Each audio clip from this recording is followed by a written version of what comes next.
Airport ముంగట design, Salar Jung museum ముంగట. అంటే ఈ రకంగా ఆ రోజు డిజైన్లు ఇవన్నీ ప్రభుత్వంలో ఉన్నాయి. ఇప్పుడు నేను చెప్పిన డిజైన్లు ఏది కొత్తది కాదు, ఇది నాది కాదు, నా సొంతది కాదు. ప్రభుత్వంలో ఆనాడు మున్సిపల్ మంత్రిగా మేము గీయించిన డిజైన్లు ప్రభుత్వ పైసలతోనే, నా పైసలతో కాదు, ప్రజల పైసలతోనే గీయించిన డిజైన్లు ఇవన్నీ పక్కకు వారేసిండ్రు. ఇప్పుడు ఎందుకు ముఖ్యమంత్రి గారికి చుట్టుపక్కల మీరు చూడండి, మొదటి ఫేజ్లోనే 22-23 కిలోమీటర్ల ఫేజ్లోనే ముఖ్యమంత్రి గారి కన్ను 3,300 ఎకరాల మీద పడ్డది. ఒక్కొక్క ఎకరం ఎంత ఉంటుంది విలువ ఇవాళ హైదరాబాద్లో? ఇంతకుముందు ఆ చెల్లె కరెక్ట్గా చెప్పింది. ఏమన్నది?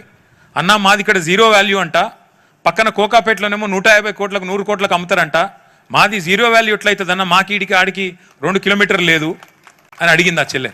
అంటే ఎంత? 3,300 ఎకరాలు అంటే ఒక్కొక్క ఎకరానికి యావరేజ్గా 50 కోట్లు వేసుకున్నప్పుడు, కోకాపేట కాదు కాబట్టి 50 కోట్లు, 100 కోట్లు కాబట్టి 50 కోట్లు సగం వేసుకుందాం అంటే ఎంత అవుతుంది? 1,50,000 కోట్లు. ఎవడు అబ్బ సొమ్మిది? ఇదేనా మరి ముఖ్యమంత్రి గారు చేయాల్సిన పని?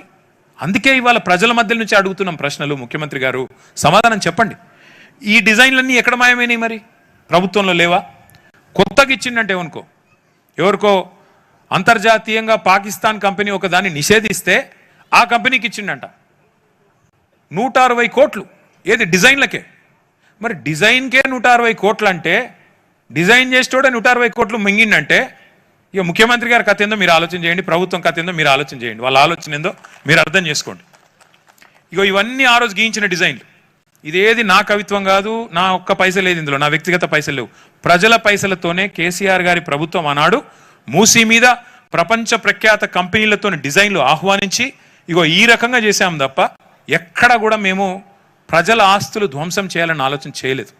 కొత్వాల్ కూడా పార్కు కట్టినా, గండిపేట దగ్గర పార్కు కట్టినా, ఇగో ఈ అంతర్జాతీయ డిజైన్లు చేసినా, ఒక సివరేజ్ ట్రీట్మెంట్ ప్లాంట్లు కట్టినా మేము ఒక్క ఇల్లు కూల్చలేదు. అట్లాగే ఇవన్నీ డిజైన్లు. ఇక దీన్ని ఇందాక నేను చెప్పిన కదా, అది కొండపోచమ్మ సాగర పైన కనబడేది 618 మీటర్ల మీద ఉంటుంది. అది ఆడికెళ్ళి 27 కిలోమీటర్లు మనం రావల్కోల్ చెరువు దగ్గర తీసుకొచ్చి ఆ చెరువులో కొండపోచమ్మ సాగర్ నుంచి నీళ్లు పోస్తే మళ్ళీ ముత్తంగి జంక్షన్ నుంచి ఆ నీళ్లు తీసుకొచ్చి మనకి ఉస్మాన్ సాగర్ కరెక్ట్గా 545 మీటర్ల మీద ఉంటుంది. హిమాయత్ సాగర్ ఇంకా కొద్దిగా కిందికి, ఇప్పుడు మనం ఉన్న ప్లేసు 537 మీటర్ల మీద ఉంటుంది. అంటే ఆడికెళ్ళి ఈడికి మనం గ్రావిటీ ద్వారా 1,100 కోట్ల రూపాయలతో మాత్రమే నీళ్లు తెచ్చే విధంగా మే 2023లోనే క్యాబినెట్ ఆమోదం చెప్పింది. అయితే ఇప్పుడు రేవంత్ రెడ్డి గారు ఏం చేస్తున్నారు తెలుసా? ఈ ప్రాజెక్ట్ని మేము 1,100 కోట్లతో అనుమతిస్తే కేసీఆర్ గారి ప్రభుత్వం, రేవంత్ రెడ్డి గారు దాన్ని పెంచేసి 10,000 కోట్లు చేసిండు. ఎక్కడ 1,100 కోట్లు, ఎక్కడ 10,000 కోట్లు? మరి మిగతా 9,000 కోట్లు ఎవరి జేబుల్లోకి పోతున్నాయి? ఆలోచించండి. మరి ఆ రోజు మాకిచ్చింది ప్రతిపాదన మాది కాదు కదా, నాకో కేసీఆర్ గారికో మాకు తెలియదు కదా లెక్కలు. అధికారులను అడిగినాం, ఎన్నైతే పైసలు అంటే 1,100 కోట్లలో అయిపోతుంది సార్, ఆడికెళ్ళి నీళ్లు తేవచ్చు, ఒక కొండపోచమ్మకెళ్ళి గిట్లా తేవచ్చు, గిది కథ అని మాకు చూపెట్టిండ్రు. అదే అధికారులు కదా మళ్ళా. మరి రేవంత్ రెడ్డి గారు రాగానే సడన్గా 10 రెట్లు ఎట్లా పెరుగుతుంది? అంటే దీని వెనక ఏందన్నట్టు అర్థమైంది, పరమార్థమైంది దీని వెనకాల దోపిడీ తప్ప. నేను అందుకే అంటున్నాం, మేము మూసీ సుందరీకరణకు కానీ మూసీ పునరుజ్జీవానికి కానీ మేము వ్యతిరేకం కాదు, కానీ భూముల ఆక్రమణకు, పేదల సంపద కొల్లగొట్టడానికి మాత్రం ఖచ్చితంగా మేము వ్యతిరేకం. 1,100 కోట్లతో అయిపోయేదానికి నువ్వు 10,000 కోట్లతో నేను చేస్తా అంటే మేము ఆ సవాల్ చేయకపోతే మరి మేము ఎందుకున్నాం ఇక ప్రతిపక్షంలో ప్రజల తరపున? అందుకే మీకు అర్థం కావాలనే ఇదంతా చూపెడుతున్నా నేను.